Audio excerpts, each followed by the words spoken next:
Hey, y'all, Scott Horton here for WallStreetWindow.com. Mike Swanson is a successful former hedge fund manager whose site is unique on the web. Subscribers are allowed a window into Mike's very real main account and receive announcements and explanations for all his market moves. The Federal Reserve has been inflating the money supply to finance the bank bailouts and terror war overseas. So Mike's betting on commodities, mining stocks, European markets, and other hedges against our depreciating dollar. Play along on paper or with real money, and then be your own judge of Mike's investment strategies. See what happens at WallStreetWindow.com.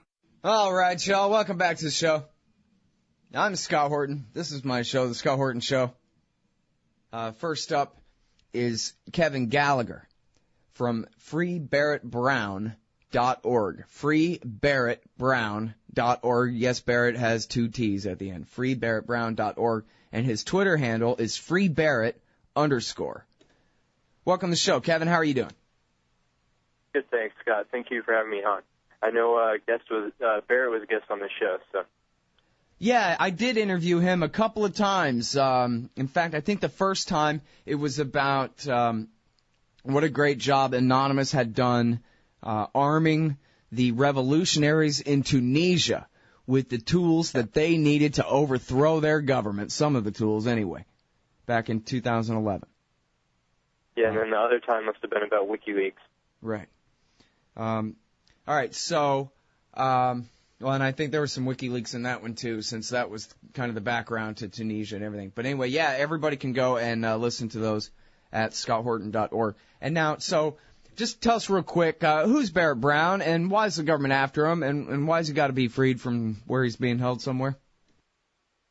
Oh, Barrett Brown is a freelance journalist and writer who has written for The Guardian, Huffington Post, and Vanity Fair. Through the rise of Anonymous and WikiLeaks and these internet freedom movements, he got involved and associated himself. And also through his crowdsourced wiki project called Project PM, which was devoted to exposing and researching the private intelligence contracting industry, he became a target of the feds. And he was raided in March of last year. They took all his computers and devices, but they didn't arrest him or charge him. In September, he eventually spoke out about what was happening to him, about the investigation, and they arrested him for making those YouTube videos in which he was later indicted for threatening an agent.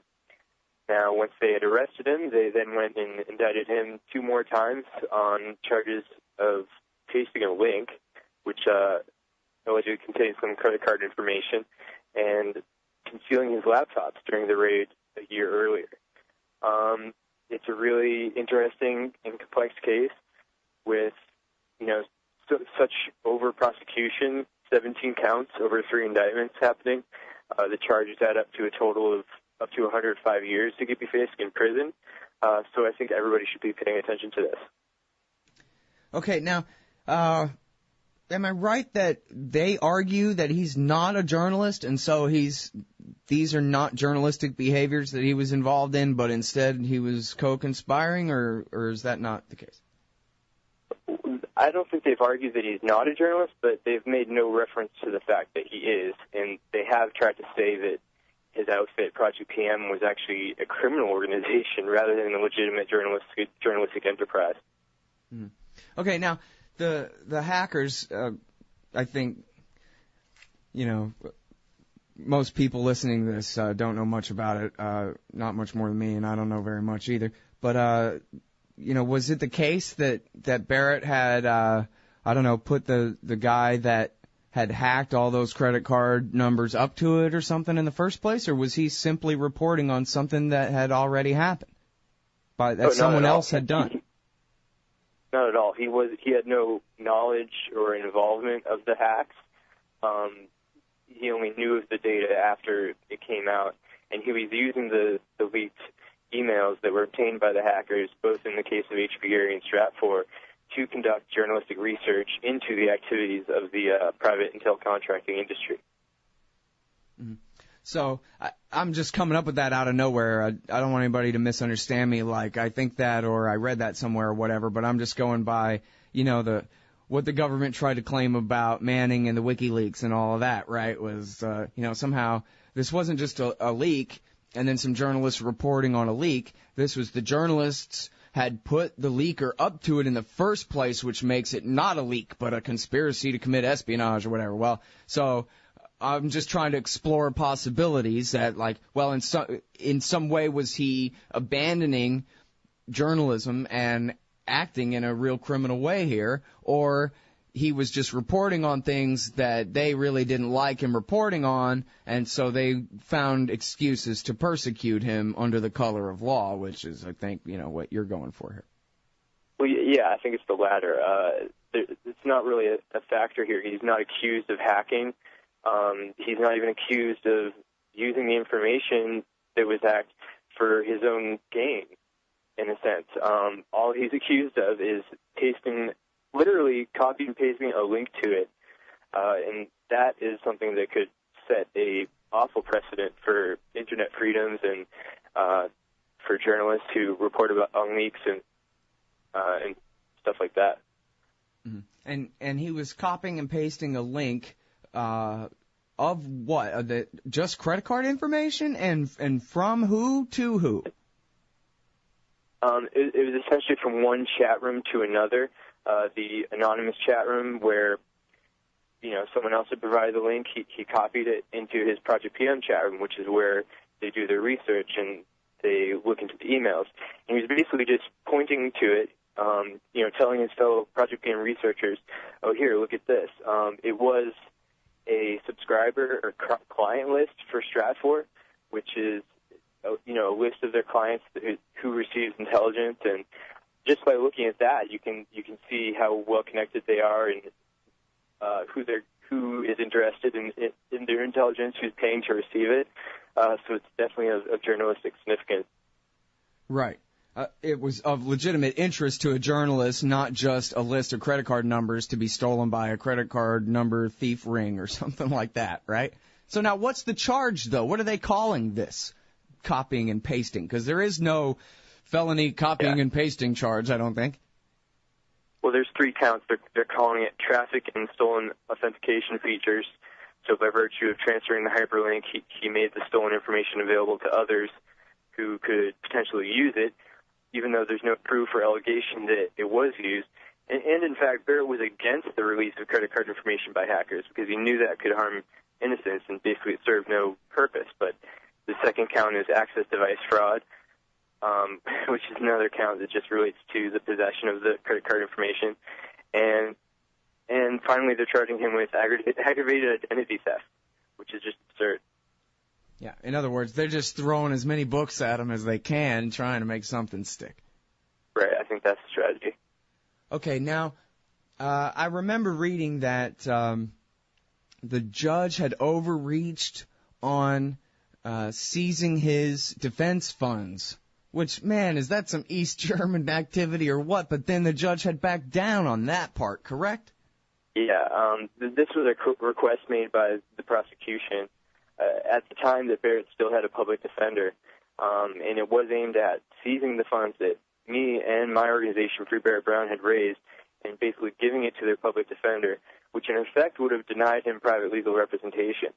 I think that move was outrageous. It's just one in a long line of outrageous things they've done, including targeting his mother.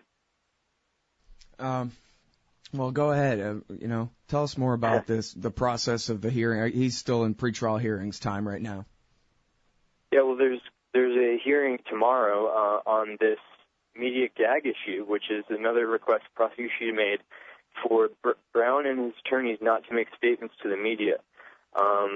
So they, in essence, want to silence him now, and the court will be making a ruling on that tomorrow in Dallas at 10 a.m.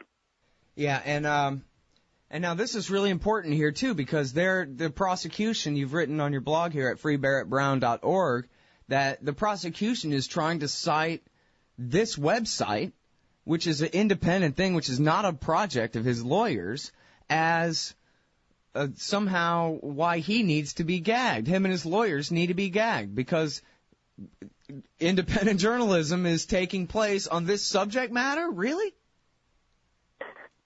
Yeah, essentially they're not happy with all the interest from journalists into the case. They're not happy with the support efforts that we do. And they did end up naming a bunch of things that I have done in the filings. kind of complaining about it, even though we're completely independent. We don't speak for Barrett or his lawyers, and we have First Amendment rights. Mm-hmm. And now, well, so what is your interest in this? Well, I'm just a person who, over the last few years observed the attack on internet freedoms, and I was very interested in WikiLeaks and Anonymous, and actually had the opportunity to meet Barrett last summer. And before that, I was already very interested in his writing and his work with Project PM.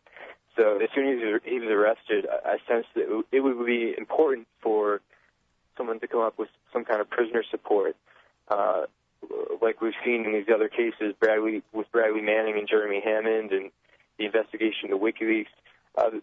These prosecutions get really out of control, and Aaron Schwartz as well. So it's important for us to do whatever we can do to defend the people who are being persecuted.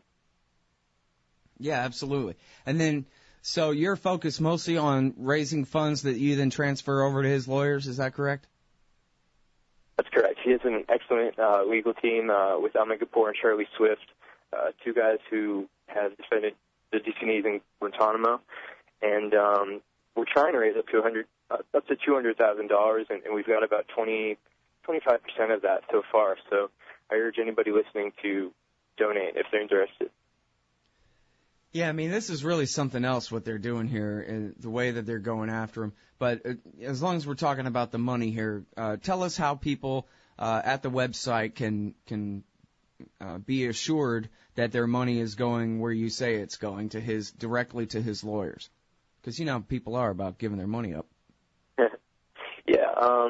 Well, later this year, I will be releasing a transparency report of all our expenses. It's basically attorney fees. They need to hire experts.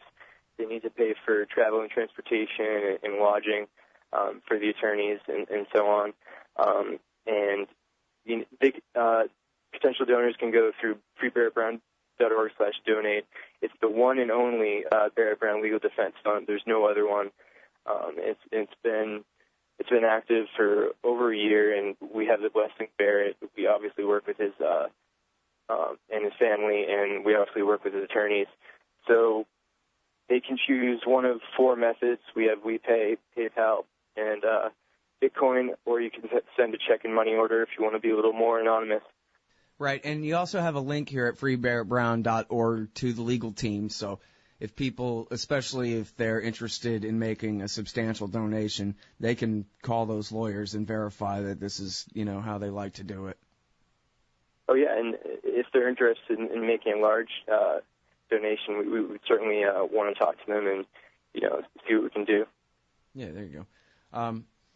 Cool. I just figure, put those kind of questions out of the way if those are the kinds of questions that people have. It should be, Sure thing.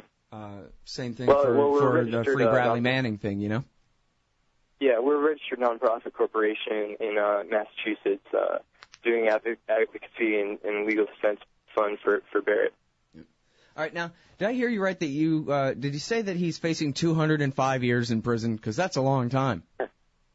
That's the 105 years. Oh, 105. Oh, okay, that's not a big deal. Wait a minute, that's still a lot.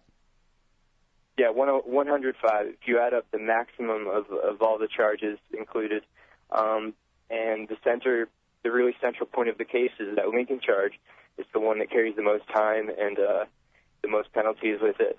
The other charges are not really as consequential in terms of what he could be facing. I think he's already served enough time in the last year to cover that stuff. Mm-hmm. Well, and I think one indication of what an outrage this prosecution is the legal team that signed up to help support. And they look at this as a line in the sand being crossed here when it comes to the First Amendment. Yeah, that's right. The limited comments they've made about the case indicates that this is something that will set precedents with regard to the First Amendment. Right. I mean, one of these guys is the guy that won the Hamdan case, or was it the Boumediene case against Rumsfeld? Yeah, Hamdan versus Rumsfeld. That's Charlie Swift. He was on the team that defended Osama bin Laden's driver and took that to the Supreme Court, and it resulted in a victory. Mm-hmm. Yeah, an extremely important victory that's, regarding indefinite detention and president invented law and all kinds of stuff like that. So, yeah, that's a big deal, and I think a strong indication of how important it is that the government lose. They don't have anything real on him. I guess beyond, is it even really a criminal thing, hiding his laptop and not telling them where it was when they searched his house? I mean, if they search your house and they don't find something, that's obstruction of justice on your part? Is that really a thing? Well, I mean, that's actually a First Amendment issue, what's called reporter's privilege, which is recognized and it's not in the Constitution or anything, but it's recognized by a lot of district courts, which is the right to protect your sources as a journalist.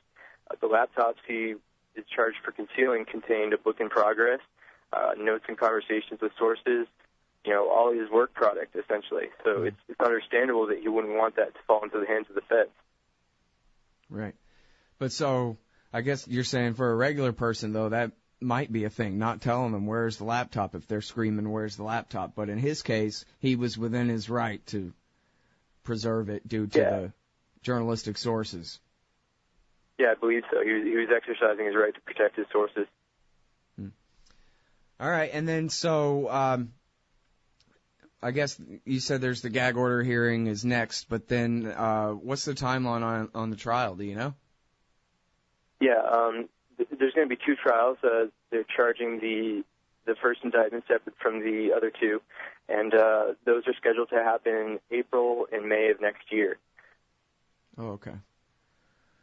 So that's still time for this thing to fall apart. I guess there's got to be good chances somewhere, I don't know, some double-digit % chance at least that they're just going to let this thing go, right? I mean, look what they did to Drake. I don't know, Drake and some of the whistleblowers, they at least were former government guys, former members of the gang, so maybe that's different. But they persecuted that guy forever and ever, and then they finally just let him go, Yeah, I would hope so. And I think, the longer this prosecution continues, the more and more the public interest comes into play, where there's a lot of concerned citizens and a lot of people who are against it. So. Yep. All right. Well, listen, I really appreciate your efforts on his behalf. I think that's great of you, and I appreciate your time on the show. Thanks a lot, Scott. Have a good one. That's Kevin Gallagher. And the website is freebarrettbrown.org. On Twitter, he's freebarrett_. Why does the U.S. support the tortured dictatorship in Egypt? Because that's what Israel wants. Why can't America make peace with Iran? Because that's not what Israel wants. And why do we veto every attempt to shut down illegal settlements on the West Bank? Because it's what Israel wants. Seeing a pattern here? Sick of it yet? It's time to put America first. Support the Council for the National Interest at councilforthenationalinterest.org and push back against the Israel lobby and their sock puppets in Washington, D.C. That's councilforthenationalinterest.org. Hey y'all, Scott Horton here for Braswell Business Communication Services at FusePowder.com. Braswell Communications can provide a credentialed media presence for your company at industry conferences and trade shows, as well as support services and consultation for publishing, editorial and technical writing, business-to-business and marketing communications, research, and information campaigns. Braswell also does website development and complete web content maintenance to include voiceover audio and copywriting. Strengthen your business. FusePowder.com. Hey, all, Scott Horton here for the BumperSticker.com. I created it but quickly sold to Rick so I could do this instead. In the decades since, he's made one hell of a great company. The BumperSticker.com makes digitally printed, photo-quality, full-color bumper stickers for your band or your business, as well as magnets, adhesive vinyl decals, and labels for products and industrial use, and your political cause or campaign, too. The BumperSticker.com also offers full custom graphic design for bringing your idea to reality. Let the BumperSticker.com help you get the word out. That's the BumperSticker.com at the BumperSticker.com. And tell them you heard it here. Hey, you own a business? Maybe we should consider advertising on the show. See if we can make a little bit of money. My email address is scott@scotthorton.org.